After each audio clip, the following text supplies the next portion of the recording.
காலையில் கொஞ்சம் மிஸ்ட் அதிகமாக இருக்குது. ஆனால் சூரியன் இப்போ தான் வர்றாரு வெளியில்.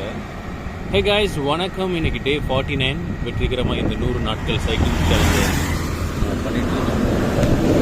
இன்னைக்கு கொஞ்சம் மனசு சரியில்லை நண்பர்கள், ஒரு மாதிரி கஷ்டமாக இருக்குது. நிறையா மற்றவங்களுடைய பிரச்சனைகளை நம்ம பிரச்சனைகளாக யோசிச்சோம்னாலே மனசு கொஞ்சம் சங்கடமாகவும் சச்சரவாகவும் தான் இருக்குது. இட்ஸ் ஓகே, எல்லாம் சரியாகும். இன்றைக்கி பார்த்தீங்கன்னா நான் ஹெல்மெட்டை மறந்து வேறு வச்சுட்டு வந்துட்டேன். 5 கிலோமீட்டர் வந்ததுக்கப்புறம் தான் எனக்கு என்ன நடக்குதுன்னே தெரியுது. இதுலேருந்து என்ன தெரியுதுன்னா, மற்றவங்களுடைய சிந்தனைகள், மற்றவங்க நம்ம மேலே வைக்கக்கூடிய குற்றச்சாட்டுகளோ இல்லை ஒப்பீனியன்ஸோ நம்மளோட டே டு டே ஆக்டிவிட்டியை வந்து ஸ்பாயில் பண்ணும். எனக்கு ஒரு சைக்கிளிஸ்ட் பயங்கரமாக போகிறாரு. இங்கே பார்த்தீங்களா, ரோட்டு ஓரத்தில் குப்பைகள்லாம் இருக்கிறாங்க. ஸோ நீங்கள் வண்டியில் போகும்போது குப்பைகள்லாம் கொஞ்சம் தூக்கி போடாதீங்க. ஸோ நாளைக்கு வந்து நம்ம 50வது நாள் ஓட்ட போகிறோம். நாளைக்கு நான் வந்து நிறைய பேசுகிறேன். See you guys, tata.